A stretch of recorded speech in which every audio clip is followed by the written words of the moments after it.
हनान का किया धरा सब सामने आ चुका है। सारा कुछ खुल के सब कुछ सामने आ गया और उसको उसके किए की बहुत ही बदतर सज़ा मिल चुकी है।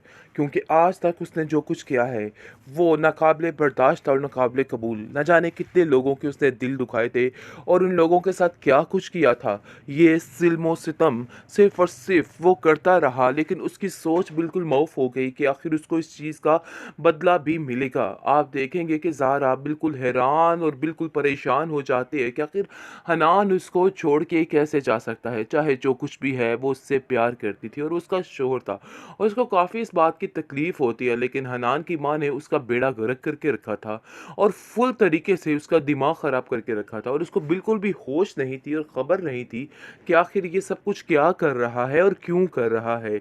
उसकी माँ ने उसके दिमाग में सिर्फ़ और सिर्फ़ लालच के अलावा और कुछ भी नहीं भरा है। अब सर पीट के रोएगी कि आखिर मैंने क्या किया? मैंने अपने बच्चों की किस तरीके की तरबियत की? आज मेरे पास कुछ भी बाकी नहीं रह गया है, क्योंकि अभी तो वो बड़े ही नाज़ नख़रे के साथ बैठी है, क्योंकि फ़िलहाल तो उसको भी पता नहीं, लेकिन जब पता चलेगा तो खून के आँसू रोएगी, क्योंकि उसके पास तो कुछ भी नहीं रह जाएगा।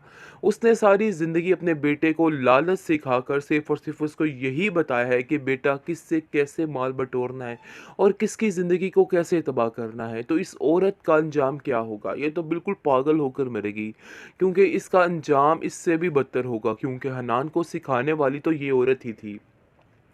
माजदा कहती है कि अरे ये देखो क्या हो गया मेरे साथ, मुझे तो समझ नहीं आ रही, मेरे हाथों से तो ऐसे लग रहा कैसे सब कुछ छूट गया। जिस पर ज़ारा कहती है कि ये सारा किस्मत का लिखा है, इसलिए मैं अब इन सब चीज़ों को समझ चुकी हूँ। आप भी मेरे लिए परेशान ना हों क्योंकि ज़ारा को खुद समझ आ रही है। लेकिन जी आप देखेंगे कि फिर भी दूसरों की टो लेनी बंद नहीं कर रही और दूसरों की ज़िंदगी को अजीब और वीरान करना इस औरत का मशगला बन ठीक चुका हो है। जाएगा।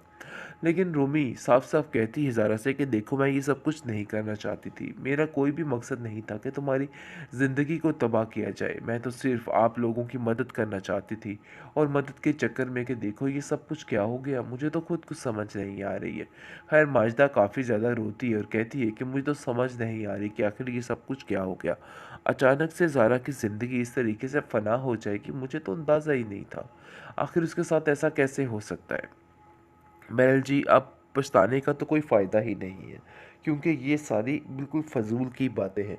जो कुछ इनको पहले करना चाहिए था वो इन लोगों ने नहीं किया, बल्कि अब पछताने का तो कोई फ़ायदा ही बाकी नहीं रहा है, क्योंकि ये सब कुछ सिर्फ़ और सिर्फ़ इनका अपना किया धरा है, जो कि इन लोगों के सामने आ रहा है।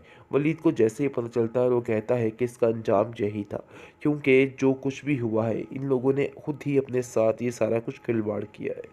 वो बहुत बचाने की कोशिश कर रहा था हनान को, लेकिन हनान अपने सारे बुरे मकसद से पीछे नहीं हटा, बल्कि उसने सिर्फ़ और सिर्फ़ अपनी लालचपन को ही आगे करने की कोशिश की। महरल मिनाहिल की वजह से काफ़ी परेशान हो चुकी है सबा और सबा को यकीन हो चुका है कि मामला कुछ भी ठीक नहीं है, बल्कि मामला ख़राब ही होने वाला है। जो सोच रही है उसकी सारी सोच बिल्कुल ठीक है।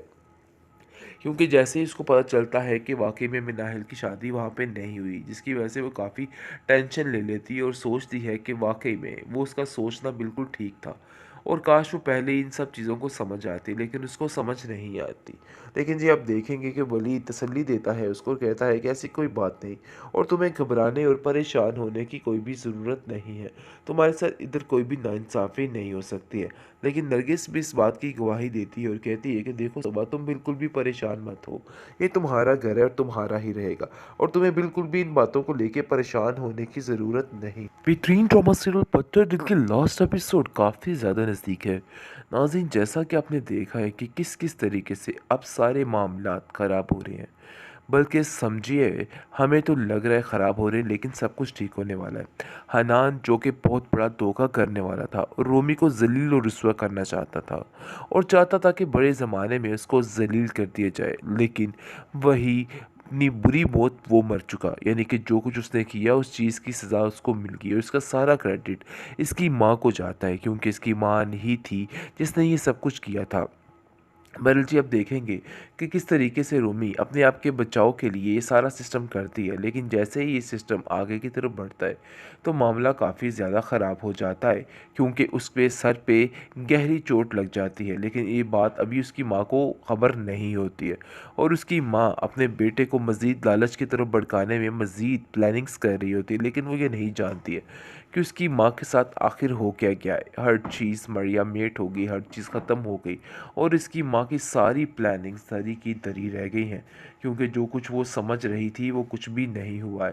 बहरहाल जी, आप देखेंगे कि पागल होकर खुद ही हनान की माँ मर जाएगी और उसके पास भी कोई ऑप्शन बाकी नहीं रहेगा।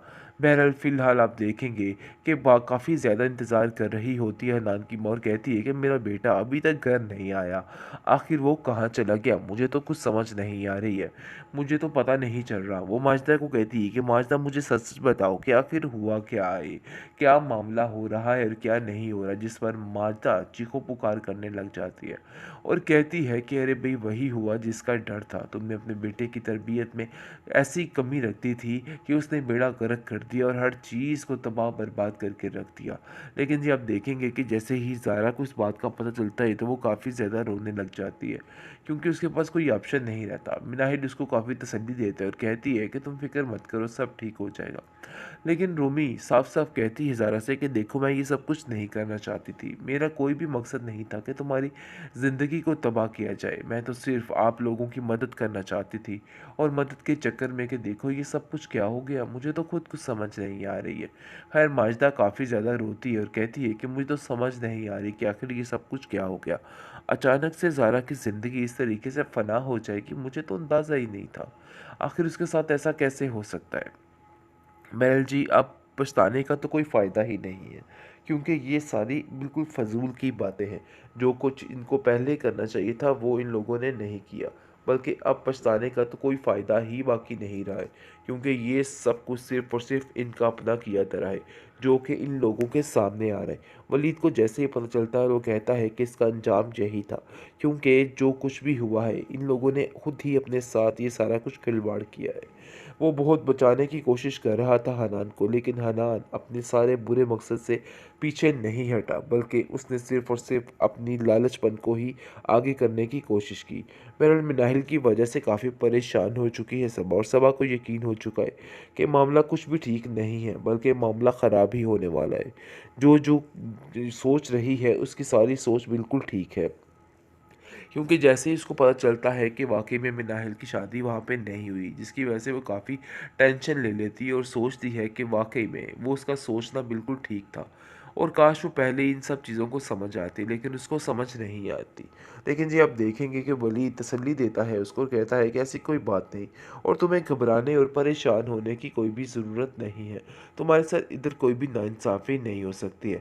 लेकिन नरगिस भी इस बात की गवाही देती है और कहती है कि देखो सबा, तुम बिल्कुल भी परेशान मत हो, ये तुम्हारा घर है और तुम्हारा ही रहेगा और तुम्हें बिल्कुल भी इन बातों को लेके परेशान होने की ज़रूरत